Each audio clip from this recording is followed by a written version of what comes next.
Good morning, kia ora katoa. It's great to see you all virtually, Territory 3 community. Welcome to our weekly webinar and delighted to have with us today Phil Thomson from Auror. Phil, welcome. John, good to be here. We're just riffing pre-kicking off about chatting to Phil and Tom, one of the co-founders, a long time ago now, when the business was literally just in its infancy. But I'm going to let Phil fill us all in the journey from where they started from in terms of previous careers and getting into this. So really excited for today. Really keen to make sure that all the founders on this call get their questions answered. So in terms of housekeeping, if you've got general chat to say good day to everyone, please do use the chat. That's all good. But if you really have something on your mind that you'd love to get Phil's perspective on during the hour we have, and it will go really fast, just make sure you put it in the Q&A, and I'll actively manage that and make sure that we stop to cover those in about the 30-minute mark, and then just before we finish. So Phil, great to have you here, and just tell us a little bit about yourself for some of our founders who may not have come across your journey so far, and what you've been up to. Yeah, cool. So it's actually coming up 10 years since we first sort of started Auror, which has been quite a reflection over the last 6 months on that. But prior to Auror, I was actually an IP and privacy commercial lawyer. So that was why I was originally brought into the founding team, was to help ensure, one, actually how to set up a company, which, in New Zealand it's easier than most, but there's a few tips and tricks around shareholder agreements and the like. But then more importantly, it was actually around the privacy elements of what we do as a company. And so the way that we started is that we saw the problem around retail crime here in New Zealand. There's a newspaper article, there was $2 million every day being stolen from retailers, and we just didn't believe it. So we went out and spoke to, I think over 1 week, in about 300 retailers, and heard, yes, the financial impact was a big problem, but actually what was more interesting to us was the fact that no one was reporting crime because there was no feedback loop. It was too hard to actually report anything. So there's no data on it. And there was also a lot of impacts of violence and aggression on retail staff members and customers as well. So we just saw a whole lot of problems that no one was trying to apply technology to. It's almost like at that point, we're talking 2012 to 2014 here.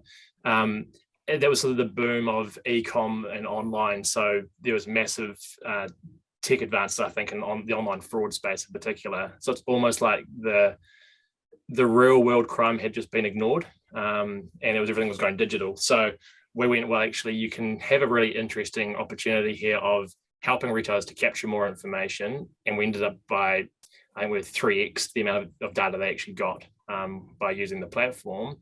And then there's this really interesting opportunity around bringing the police and retailers closer together as a community, and using technology to do that. So it's become a real network play where the retailers use the Auror platform as a way of capturing data on any crime event, so shoplifting, theft, and fraud that happens in their stores. The platform then helps them to connect the dots on the repeat people, what vehicles they're using, what products they're targeting, to allow the retailer to make better decisions on where to place their guards or new technology resources, and how they can actually empower their store teams to prevent more crime. And that's sort of the genesis of the whole platform itself. And our focus really is on the enterprise retail space. So a network or a chain of stores. We work with, I think, 90% of the New Zealand enterprise retail market here. We've got about 40% of the Australian market, and more recently been pushing into the US. So all the big name brands that you probably know, we work with and help them to focus on effectively making their stores a safer place for people to shop at, and for their staff members to work at. Very cool. And 10 years, you said, right? Yeah, it's been quite the journey. And, with a bunch of founders on the call, it's like, did you think, where you're at today, was A, going to take this long, or is it a relatively short period? Or, what were your thoughts sort of jumping out of commercial law into this sort of startup world, and how it was going to go versus how it's gone? there's definitely a naivety of a first-time founder, which I actually think is a good thing, because you don't know all the, actually how hard the journey is going to be, and you think it's going to be much shorter than it is. So I think when we first started, it was always the dream of, hey, in 3 to 5 years, we're going to be this big company all across the world, and it's going to be pretty easy. And the reality is, you talk to most companies that are, raising, or you get to an exit event, and it is 10 plus years. So the beauty of it, I think, was that two things. One, we actually had no experience in the retail space or in law enforcement space. So that is often contrary to the advice you get around, finding a problem that you know really well and then, making a solution for it.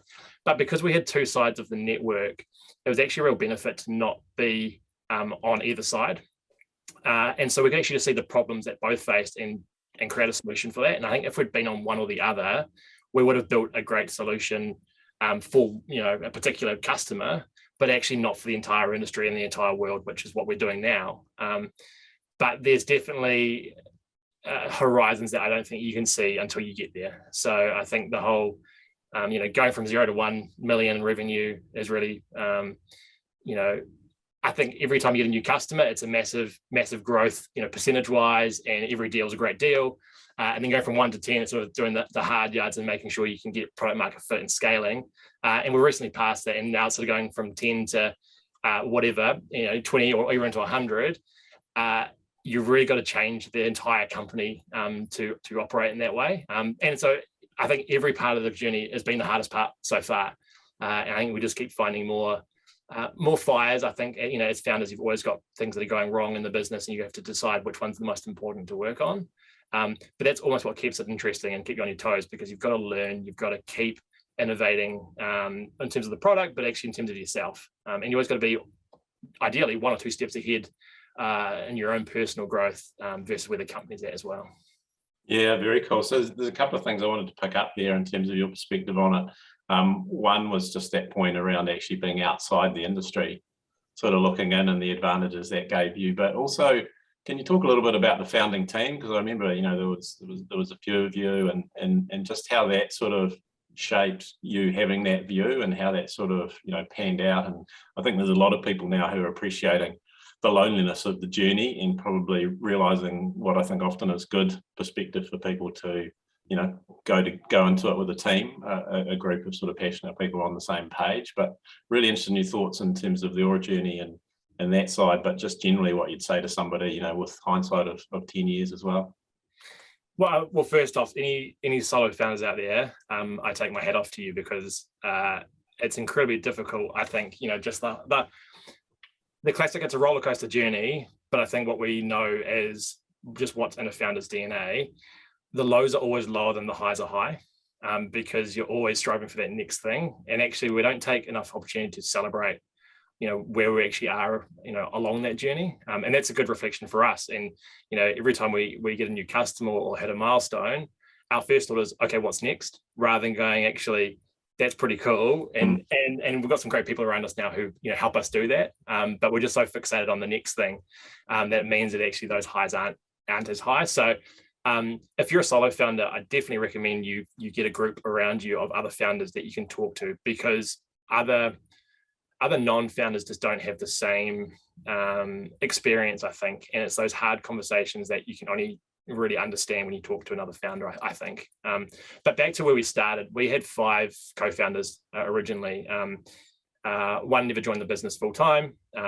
One left after about 3 years, and there's 3 of us still in the company. And I think the reflection there is that, one, everyone had good intentions going into it, and the founding team we had actually allowed us to bootstrap the company. And we raised our first round in 2014, but around that time, the funding market was so different here in New Zealand, particularly, that it was a massive advantage for us to not have a high cost base. So I think in our first year, we won $15,000 in a Auckland University competition, and that lasted us a year. Wow. And it was just, and I suppose my background with law meant that over the last, over the first 3 or 4 years of the business, we would have saved $1 million plus on legal fees, because this is the complexities around privacy law and company law as well. So that was super helpful in terms of the founding team. But The one thing that I think is coming more is more common now, but again, really recommend it for founders, is having a reverse vesting agreement. So like I said, everyone goes, yep, I'm in this for the long haul and we'll split the company any way you want. But, in 3 years' time, when things get hard, it's very easy for someone to go, actually, this is not what I want to do, or I've got different, you're on much less salary than what you would be on in the normal or the corporate world. So people make decisions to leave the company, and often those are actually the right decisions for the company itself. But what happens over time is that things like dilution happen to the founders that remain, and it actually makes it harder to raise your next round, because there's, again, perceptions around what founders should own of a company in order for a new investor to come in. And there's other things around, often you'll get topped up with employee share options. But again, most people don't consider the tax implications of that 10 years track. And actually, it's a massive, you're talking multi-millions of dollars if you don't get it right. So there's a lot of learnings around that, which is just always go into it with best intentions, but have a backup plan, which is a founder vesting, which we didn't have. And that sort of hampered us a little bit along the way, both in terms of, I think, the way that, scar tissue from others leaving the company and taking shares with them. And then also on the funding side, it's always a conversation in every funding round we go through of what that looks like and what it should be like. And some investors actually don't invest because of that on its own.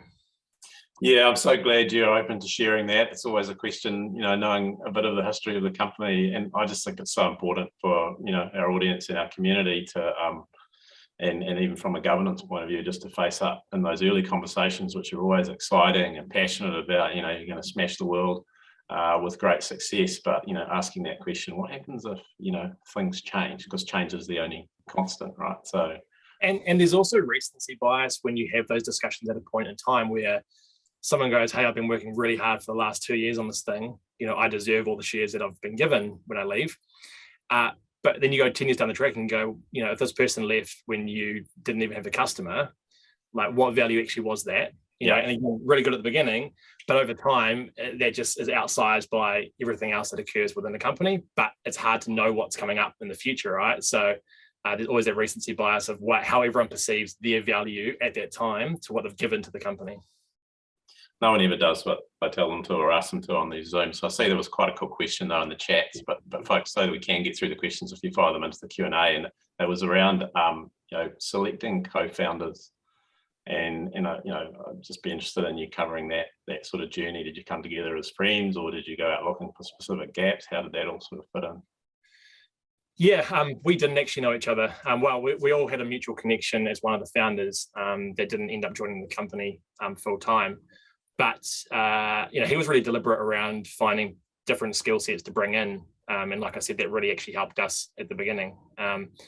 So there's the difficulty, I think, with that is you've got people who don't know each other very well, learning how to work with each other. Tom and I, who work really closely, we probably spent the first 3 or 4 years just understanding how we work, individually and together, and we ended up coming up with designing me manuals, which is effectively your operating system of how you work and you think and you interact with others, to try and short circuit and have a big shortcut to when new people joined, they wouldn't have to spend 3 years getting to know who you were. They had a guide to actually the inner workings, because all the benefit was that all of my weaknesses are Tom's strengths, and often vice versa. We've got a shared values and understanding of how we operate now.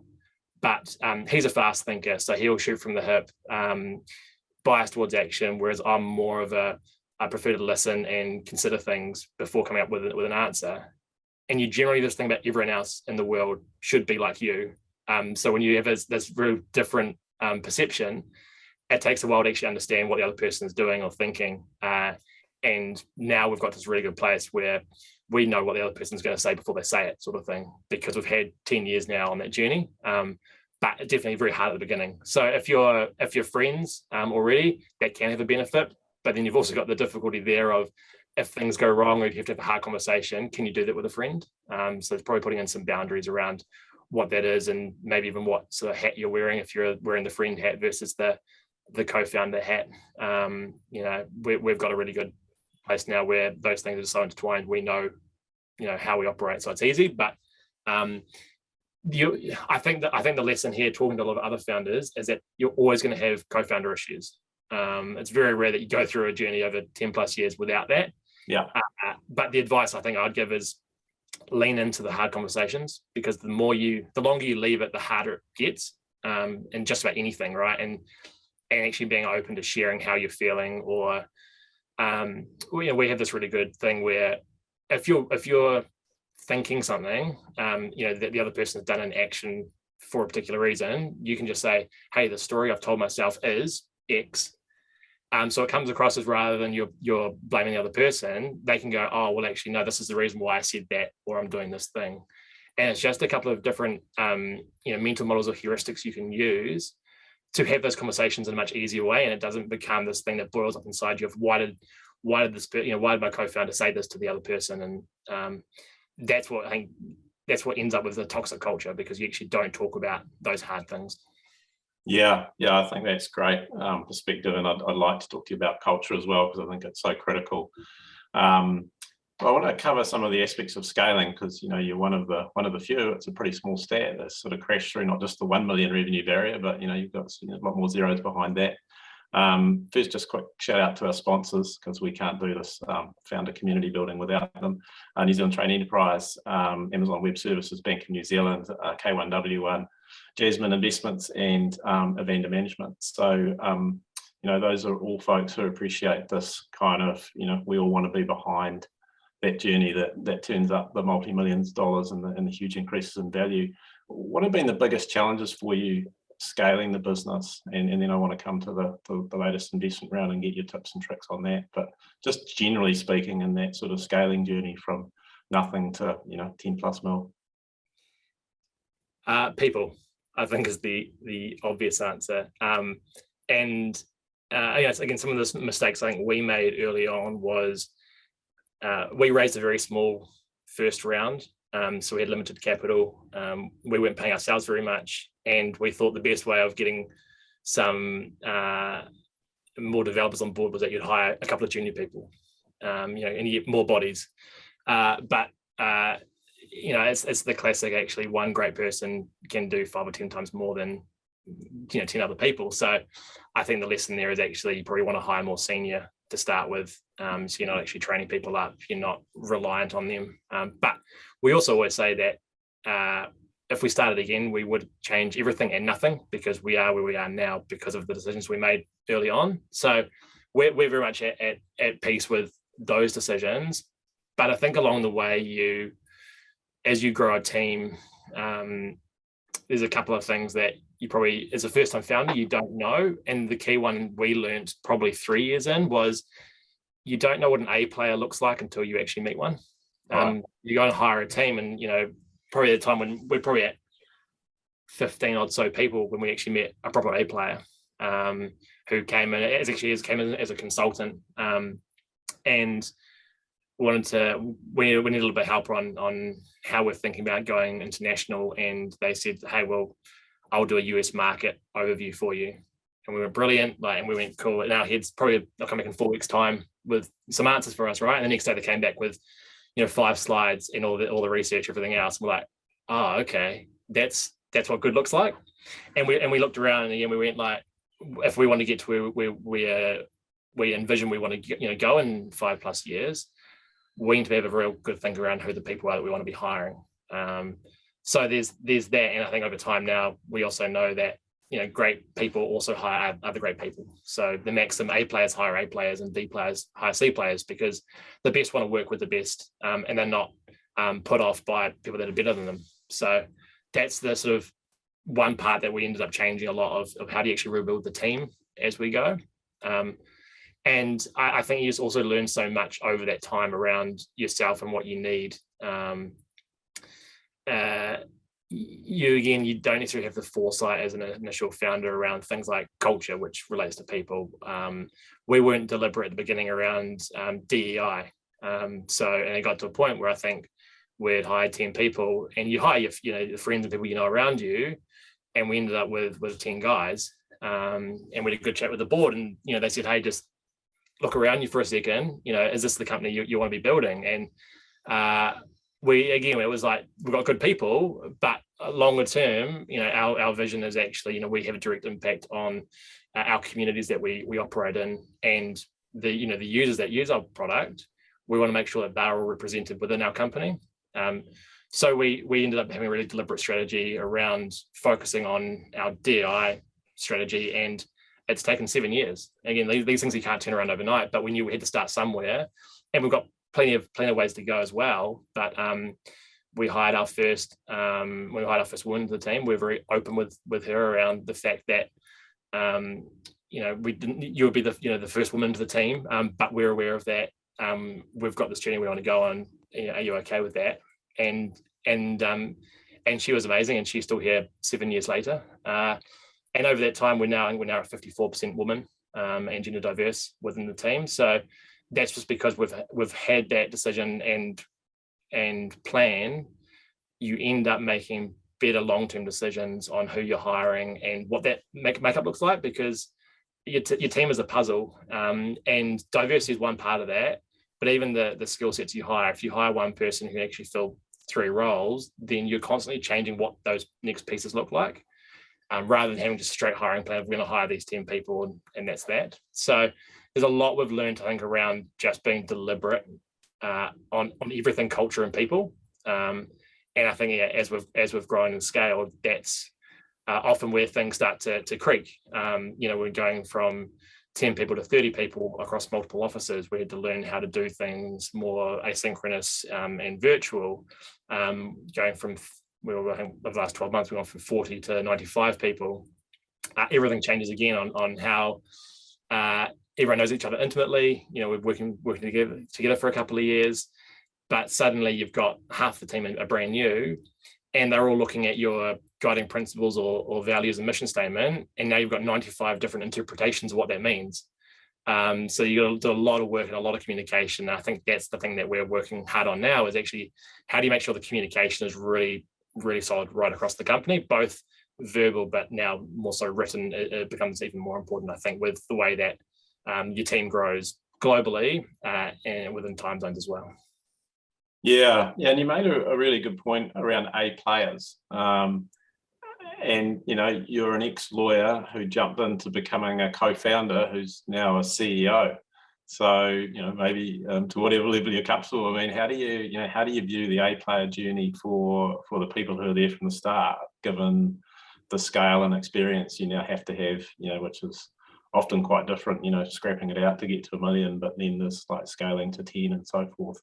How do you keep that sort of focus on your own development and that question, am I the A player for this next phase in this role?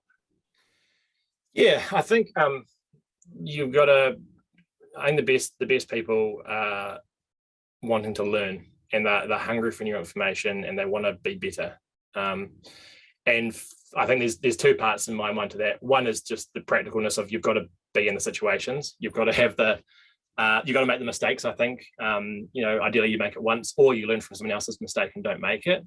But then you've also got the more the educational side. So how are you upskilling, which is talking to other people in a similar stage or slightly above where you're at.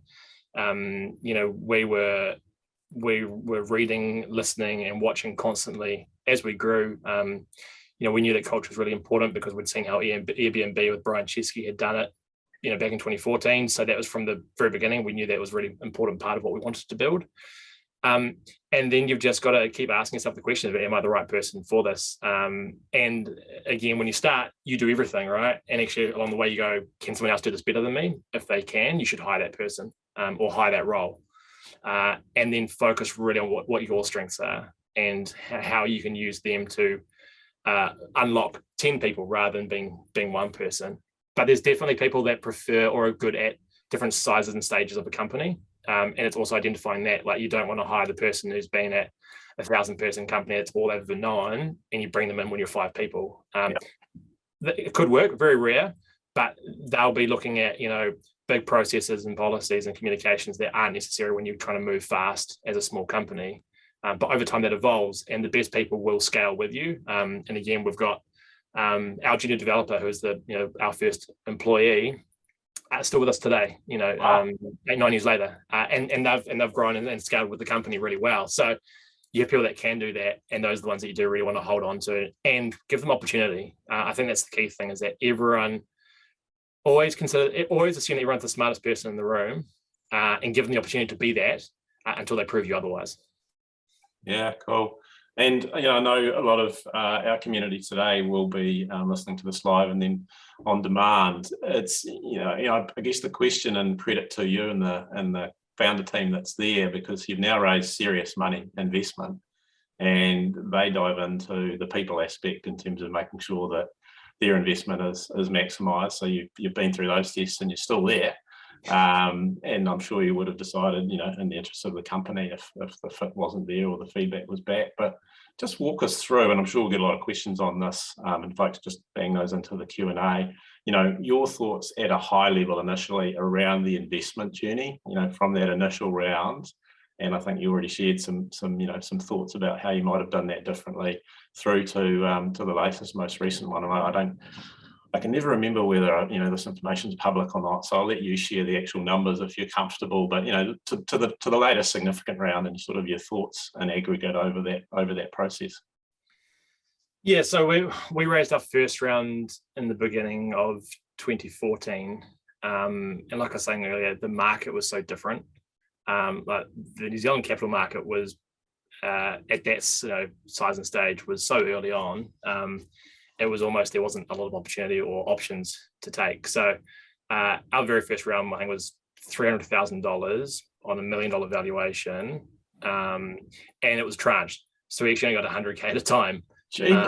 So like again, like everything happens for a reason, and it actually made us really capital efficient, which has lasted in the way that we think and build. And those constraints actually create opportunities of creativity, I think, as well. But it had impacts on us. Like, again, like as founders, we were the lowest paid people in the company for years, because we put it all back into other people and to grow the company. But over the last, 8 years now, we've done 5 rounds in total. We've raised about $40 million of both primary and secondary. It's probably a 60-40 split of that. And I think we've actually only spent $7 million of that so far. So the last round was of $30 million, led by Movac and GD1 here from New Zealand. And that was sort of a tip of the hat to how far I think the New Zealand investment scene has come over that last 8 years. And again, we're grateful for the people who, friends and family and early investors that put money into us back then when we were we just signed our first customer at that point in time. But what we're seeing now is, again, like there's a shift in market. So I think if anyone that's raised in the last 12 months or looking to raise shortly, again, things are moving so quickly.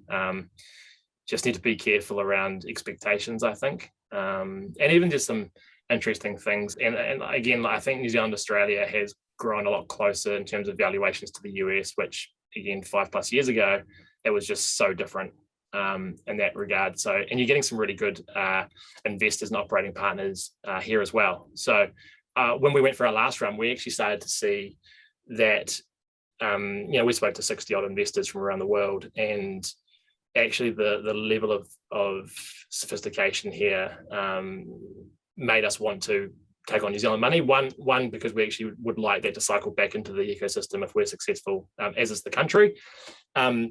But just actually talking to operating partners and partners, there's some really good experience now. So we love that fact that we can take money out from New Zealand, and actually we took that over some US offers we had as well. But the funding journey itself, often described as a necessary evil, I think, because it's very easy to take your eye off the ball, being actually building the company, because generally it's a 6 to 12 month process. And again, a lot of founders I've talked to recently have quite short runways, because the last 2 or 3 years funding has been easy. There's been a lot of capital out there, but like I said, what we're seeing and hearing now is actually the market is shifting, and it's going to become harder. 4 companies to raise at probably the valuations they want, or 5 companies to raise at the valuations they want. And again, a lot of founders I've talked to recently have quite short runways, because the last 2 or 3 years funding has been easy. There's been a lot of capital out there, but like I said, what we're seeing and hearing now is actually the market is shifting, and it's going to become harder. 4 companies to raise at probably the valuations they want, or even the valuations they've had recently. So we're super conscious of that, and I think we timed it pretty well, and intentionally timed our last round for that, but to give us enough runway to then hit our next milestones and keep growing the company. And how do you think about that from a contingency point of view? Because gosh, I mean, the last 2 or 3 years, who could have, it's almost like when are the locusts arriving, although their flight's probably been cancelled. But how do you think about that contingency? Because I always used to think about contingency, but now the quantum, right, of all these different elements that could impact you with no control. Yeah, with every other round of funding we'd had, we were always in the position of we had to take money to survive. Like our first round was effectively to try and hire some people because we'd signed a customer. Our second round was that I think actually we ended up not paying ourselves for a month while we were closing the round, because we had to make the decision of, do we want to go to a trade show in the US or pay ourselves for the month? And we took the option of going to the US and just banking that the investors wouldn't pull a deal on us, and it all worked out really well. But I think that sort of there's some big changes there around, again, a move towards profitability, and we saw just before COVID, actually, we had made the decision as a company and with the board that we wanted to have optionality for our next funding round. So actually, we just prior to COVID, we decided that we wanted to become cash flow positive, to then give us the opportunity of going, do we want to take Silicon Valley, the P word? Yeah, exactly, right. But it's sort of coming home to roost at the moment, right? But we ended up getting to a place where at the end of 2020, we became cash flow positive. And so then actually for 2021, we said, well, do we want to raise more money or do we want to keep growing organically? And we saw some shifts in our own markets around retail and retail crime in the US specifically, and also in the funding market. And we just knew that 2021 we had an inflection point as a company. It was the best time to raise capital for us. And we raised slightly more than we needed. And we already had money in the bank because we were cash flow positive and capital efficient. So that set us up really well for the next part of the journey. And I think that's always the trick is what's the company's next inflection point and how long is it going to take to get there? And traditional advice over the last 5 years has been you want 18 months to 2 years worth of runway. But what we're seeing more recently is actually you need 2 to 3 years runway. And you don't want to cut yourself short, particularly if, again, you've just raised a round at a really high valuation, because that might not be the same just in terms of how the macro trends and markets are working now. Yeah, I think that's great perspective. And the thing about the contingency is it's not all about bad news, is it? I mean, you want to have gas in the tank to be able to take advantage of, to your point, looking at trends and stuff and saying, well, now's the time because the need is, become more prolific or more prioritized by the customer base. Exactly. And you've also got, for New Zealand, we've got inflation, we've got salary increases in the tech market, no immigration. So all those things compound as well, and suddenly your cost base is growing, without even hiring people. But then you lay on that, as a growing company, you want to be hiring more people, and there's different ways of working now as well. So it's definitely just something that the worst thing you can do as a company is run out of money, right? Like you're dead. So that's not where you want to be. So you need to start working back from that and give yourself enough time to raise around, if you want to raise around, because you don't obviously have to do that either. But just also knowing that, it would probably take 3 months just to do the legals after a term sheet. And that's the thing that founders sort of forget about, I think, is just all the paperwork and the admin. It's great to get a couple of term sheets on the table, but from there to money in the bank, that can be 3 to 6 months on its own. And that's coming from a lawyer. Yes. You mentioned the board a lot. I want to turn to governance. And folks, if you do have any questions, I can see some. I'm digitally challenged, as Phil knows, but if you do have any specific questions, just fire them in the Q&A so that it makes it really easy for us to make sure we actually answer them. I know there's been a few flying through the chat. But on the governance side, you mentioned the board actually, as I understand it, listening to you around pretty much every key decision in terms of their perspective and so forth. Can you talk to us about, governance, what you've learned, how you approach that in the beginning, and sort of where you see that, and how you interact with your independent directors and so forth today? Yeah, we've kept an intentionally small board. So we've got Tom and I on there. We've got 2 investor directors. So one from Recency, which is Westpac Australia's venture arm, who invested in our second round, so from 2015. And then now Movac have an investor director with Lavina as well. And our chair is Jeff Lorry, who is ex-Microsoft MD for New Zealand and Cisco more recently. And there's a couple of things I think, as an early stage company, it's not really about like true board governance per se. There's much more value, I think, in the strategic discussions and the advice you get outside of a board meeting as much as you get in it. The things we've learned, I think, over time is, one, how do you move away from board meetings being operational updates? So within Auror, every fortnight we have a profit or a newsletter that we send out to the entire company of effectively updating everything that's going on across the company, and that's part of that communications strategy that we've got now. We send that to the board every fortnight as well. So when we go into a board meeting, they are up to date with how we're going as a company, who we're hiring, all that sort of stuff. So we take CEO reports as read. The financials are often as read because they're across all those things. And then it becomes more interesting around what's the strategic discussions you want to get into, which could be, you're going into a new market. So when we went into the US, we had a couple of board meetings that was the key focus was how we had to go about it. What does our hiring plan look like? How are we going to support, in this case, Tom moving to the US for 2 years. And that's where I think within a board meeting, you can get a lot of value, not going through, here's the 5 things we've done as a company in the last 3 months. And being asked questions on that, you get to a high level. And then actually outside of a board meeting, it's again almost more important in my mind. One, it's great directors actually check in on founders with their mental well-being as well, because like I said, it's a really hard journey, and often you've got no one else to talk to about it. So you're always looking and thinking about your team members, and the question is like, who's thinking about you? And that's why, again, having co-founders is amazing, because you can bounce off each other and have those discussions.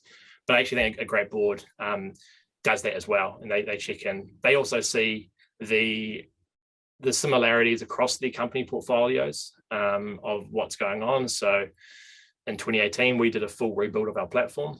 Again, that was a decision that we talked through with the board of why it was a good idea for us to release no new features to our customers for 14 months and build from the ground up while looking to go into a new market. And taking them on that journey was really useful for them as well. And then I think lastly, it's just the advice on all the hard stuff. So, in this case for us, Jeff's been great because he's had, 40 plus years now and sort of in that corporate space. Yeah. There's no really new scenarios for him. If you're having to let someone go, or you're having a hard conversation with an employee or a team member, those are the things that they know how to do and can coach you through that. And those are the things as a first-time founder you just don't have any experience in doing. And co-founder issues as well. Great in terms of mediating and understanding everyone's side and actually finding out what the best outcome is for the company. And so that's a couple of ways that we've utilized the board. And then longer term, we always just think about, are they the right people for the board? And again, we're grateful because our board have said to us, when you don't think it's the right time for me, I'll put my hand up and I'll step out. So there's no, very low ego involved, which again, isn't it ironic that only the great directors actually offer that as the starting piece? Exactly. Yeah. So that's for us, is then going, what skills and experience do we need going forward longer term? And for us, it may well be around more law enforcement or retail experience. But right now we've got a pretty good mix of people. Yeah, great. And I usually leave it towards the end of chatting with you, but you mentioned the mental health aspect, and wow, what a journey that's been over the last couple of years, not just for founders, but also leading and motivating and keeping well teams. Key thoughts around that individually, personally for yourself and for the culture and the company. Yeah, one, I think just transparency and openness is, I think, these days critical. So being able to share, even if you go into a meeting and actually just share, hey, today I'm a red light. Like, so you don't actually want, right now is not the best time to have that hard conversation.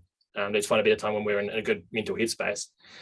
And then sort of zooming out, it's like, how are you supporting your team, both mentally and physically? And again, for founders, it's a lot of the stuff that you always take on yourself. So as we grow, actually, and COVID's a good example, we weren't worried about ourselves. We're worried about, we had 40 plus people, that were reliant on working at Auror and the safety and security of their job. And that really weighs on you, I think. And so every time you win or lose a deal, that will impact on everyone around you as well. So that's where I think the majority of founders are actually, their fear of failure is not for themselves, it's for letting everyone else down. And again, I think investment adds pressure. And that's something that, again, a lot of first-time founders don't consider. But when you take money from someone else, you're on their clock, and you've got additional pressure put on you for what outcomes they want from the company, not just what you want. So the best way around it, I've found, one is just the link between physical and mental well-being. So I was at the pool this morning just doing some laps, just to sort of clear the head.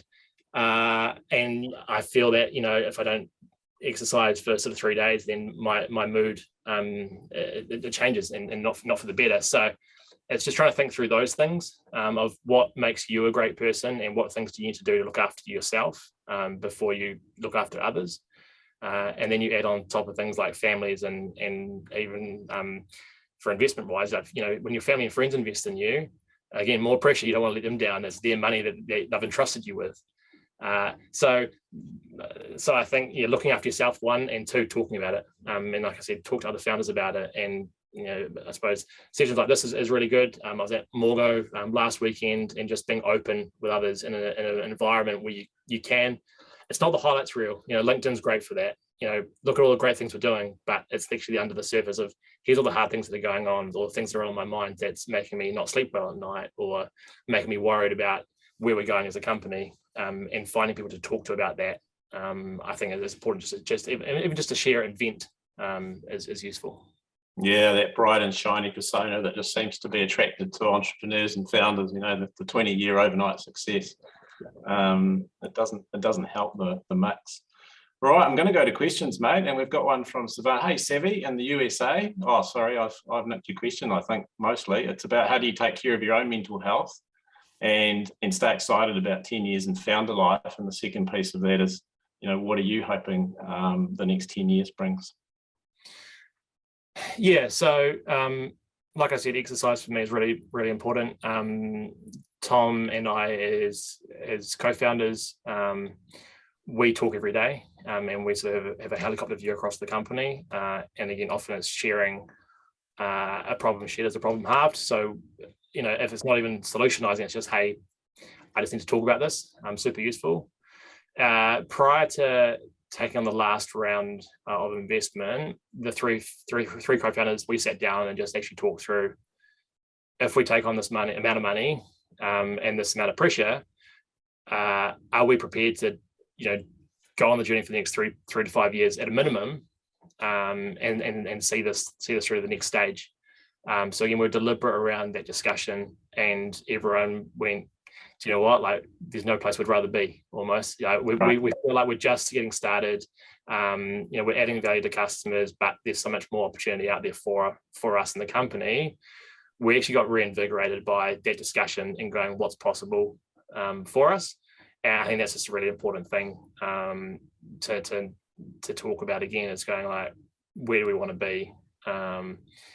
Talking through what the product vision can be, and those are things that, as founders, like that's why you start the company, right? Yeah. Like, you see the problem, you're a solution, and actually the things that you think about from a product point of view often takes 3 to 5 years to actually come to life. So it's the things we're thinking about now.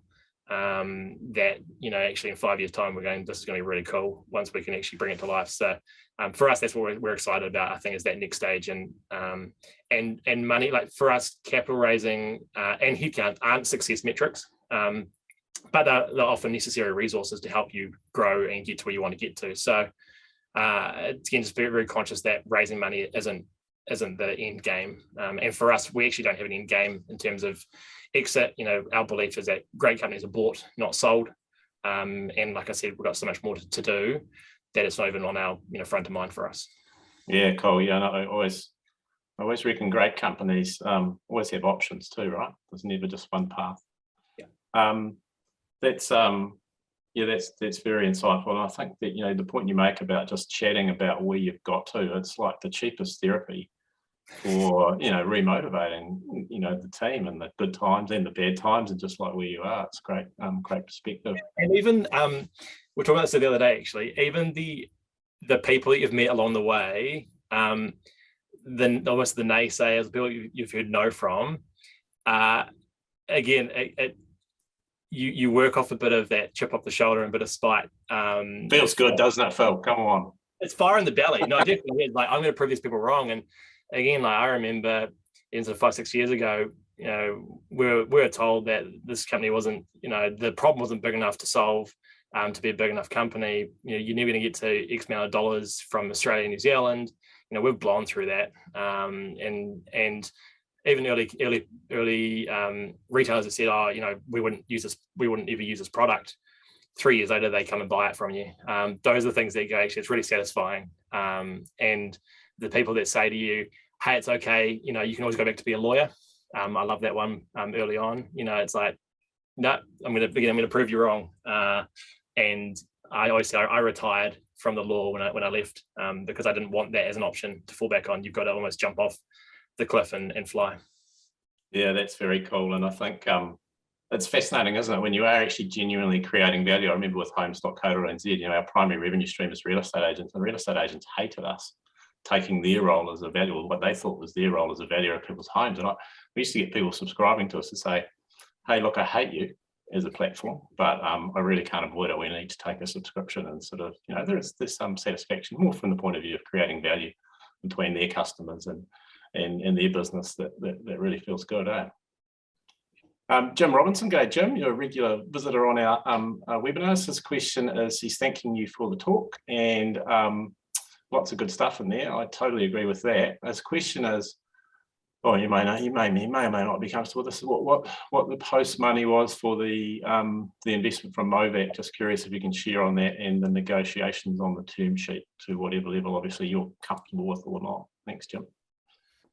Yeah, I won't give actual amounts, but we were in the, I suppose, average or slightly above average multiple valuation based on global trends for last year.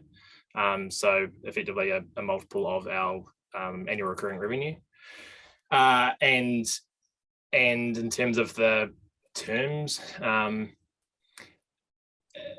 it's interesting when you get multiple term sheets. One, obviously, as a founder, you've got options, which is always good. And two, be careful of, particularly out of the US, some of the terms that you don't see as often here around preferences and clawbacks and the like. It's very easy to get carried away with, you get a high valuation, but actually what is the cost of that? And if you don't absolutely hit it out of the park, it can actually have a really bad impact on you. So always go through it with a bit of a fine-tooth comb. I personally have a thing against investors charging the companies for legal and due diligence fees. I don't think it makes a lot of sense for to give a company money and then take it back off them for what is their job.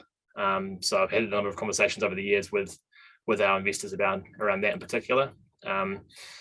And again, it depends if you're a price maker or price taker based on things like your growth rates, what the market's looking for. The last, I'd say 5 years, it's all been about growth and your growth rate. But again, now we're seeing a change into it being more around growth still, but actually your burn rate, your profitability options that are coming up as well. So every company, I think, is unique in that sense of where they're at on the journey.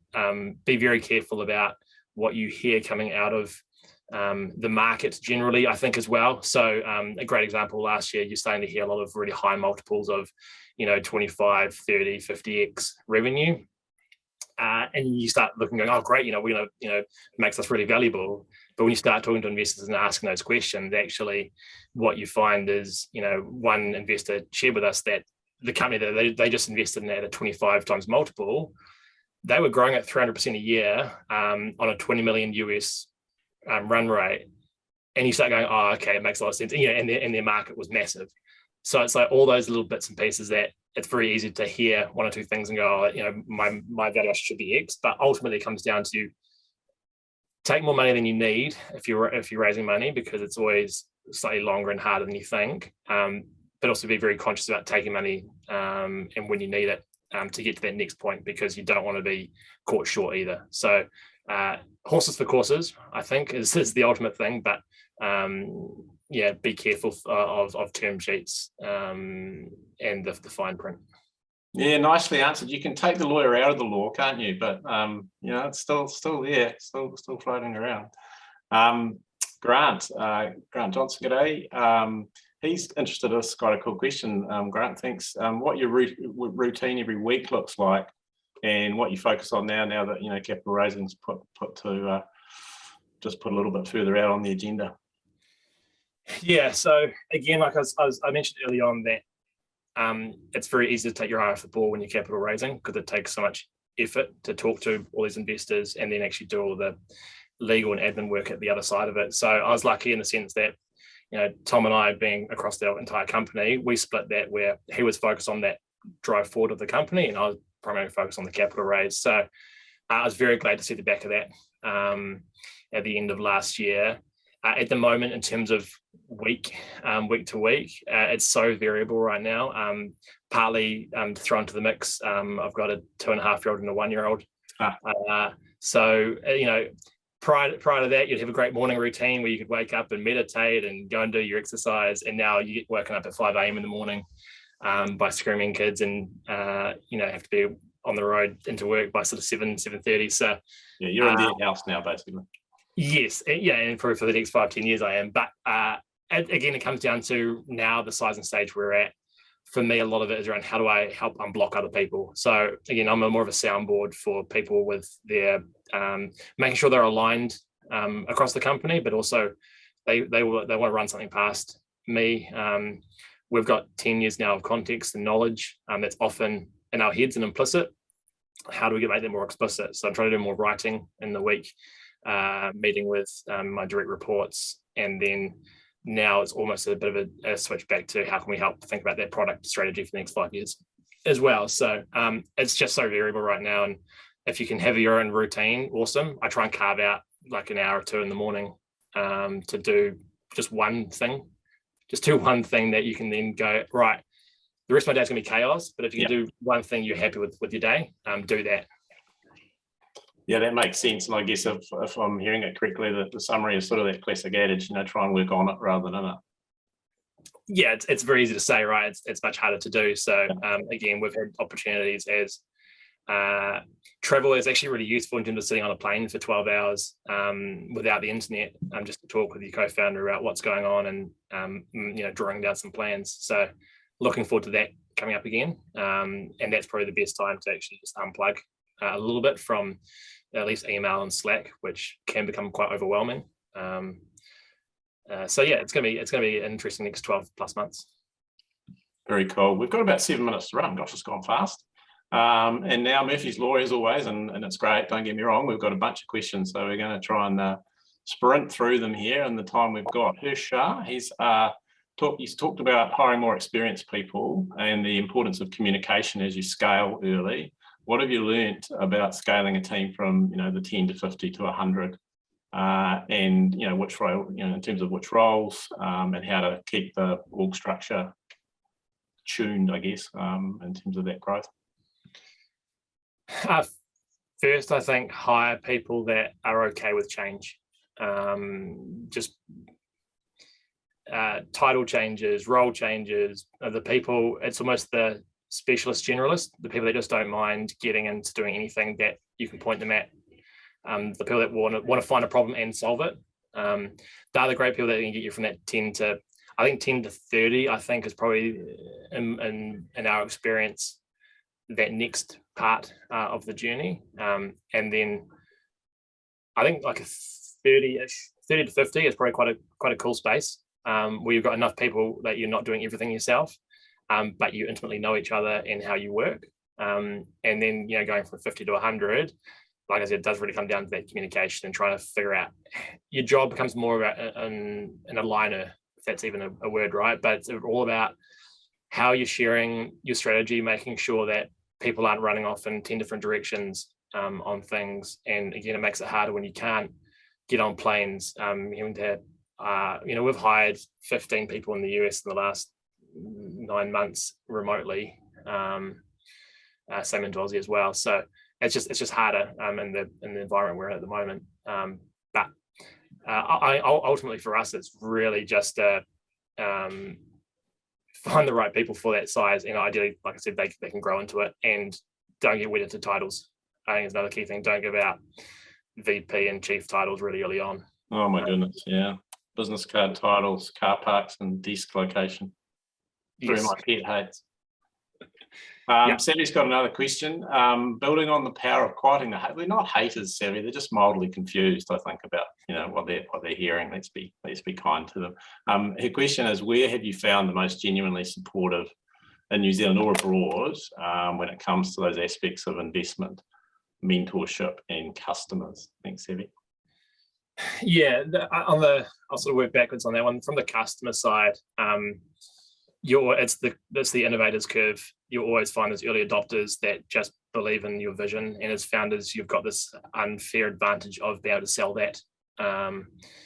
And you'll always find the people that are the laggards, right? They don't want change. They don't get fired from their job for doing what they've always done. So it's identifying those people early on, and not wasting your time on the others until a point in time when actually they end up with the FOMO and they want to come back that way. In terms of the difference in geographies, well, I think what we've found is the US itself is, I actually think it's much more innovative friendly, in the sense of like they're excited that, you know, you're founding a company and they want the best for you. So I think it's the whole like American dream thing. Whereas in New Zealand, it's definitely, I feel like it's much more of like you're doing a startup, like good luck, you know, it's all right, you'll fall back on what you used to do anyway. I think it's slowly changing, but I do think we do have the tall poppy syndrome still alive and well. And I also think that founders here aren't as comfortable, and I think we're the same, right, of actually sharing like where they're at in the journey and the hard stuff. It's very easy to say how things going. Yeah, it's all going good.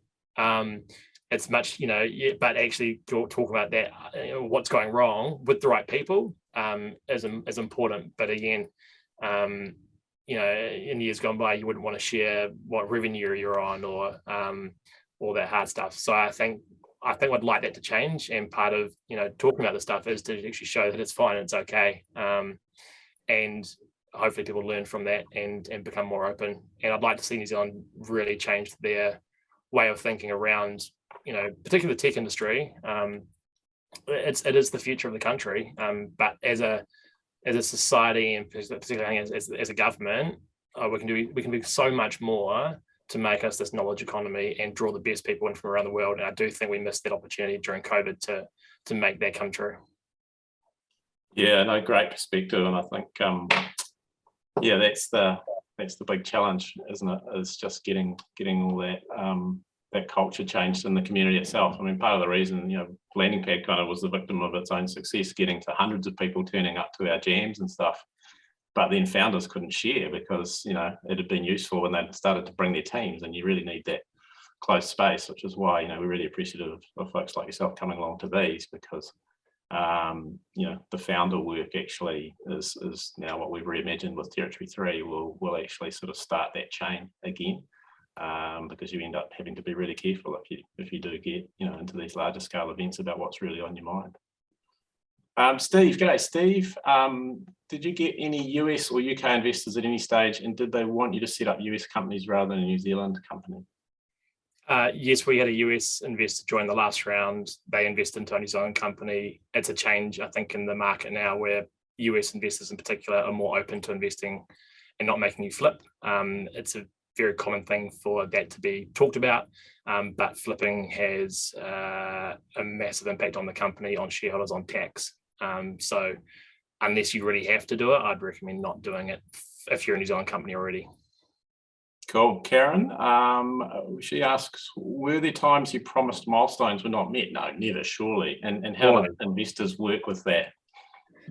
Choose the right investors that actually believe in your mission and back you as founders. It's very easy to find investors that are looking just at the financial impacts. So be open and share what's went wrong. It happens all the time. Fantastic. We've got Henji's last question today. Kia ora, Henji. I'm expecting to see his face, and maybe Eliv's on Time magazine fairly soon. Congrats on that. Very, very cool. And his question is, how have you hired senior leadership overseas? Oh yeah, without flying over and build that team sort of almost all remotely. Yeah, it's hard. It's what we've found. It's really hard to build a trust relationship virtually, both in terms of team, but also with customers. So I don't actually think this whole everything goes remote is going to come true. You've got to trust your gut on the hires, make sure that they're aligned with your culture, and ideally get some really good references or warm introductions. So definitely a work in progress for us around how we support people internationally. But again, we're looking at flying, get the team together. I got 4 trips to the US and the UK in the next 6 months. Spend some time in person and bring them back over here too. Very cool, very cool. Phil Thomson, it's been an hour. It doesn't feel like it. We've covered a huge amount of ground. Really appreciate it, not just for you answering questions and engaging, but also just the candor and the level of kind of personal perspective. It's great to have someone be vulnerable so people can really learn from that. Thank you so much for joining, and thanks to the community, and thanks to our sponsors who make all this possible. So BNZ, Amazon Web Services, K1W1, NZTE, Jasmine Investments, and Evander Holdings. Tune in next week, Territory 3 Community, where we'll be engaging with another exciting story of founder success. Thanks to everyone. Have a great day. If anybody you know in your community who wasn't able to tune in for live, this will be on demand on our Territory 3 Academy page in the next 90 minutes, and you can point them towards a on-demand version. Thanks very much, Phil. Thanks, John. Good to see you again. Yes, thanks everyone. See you.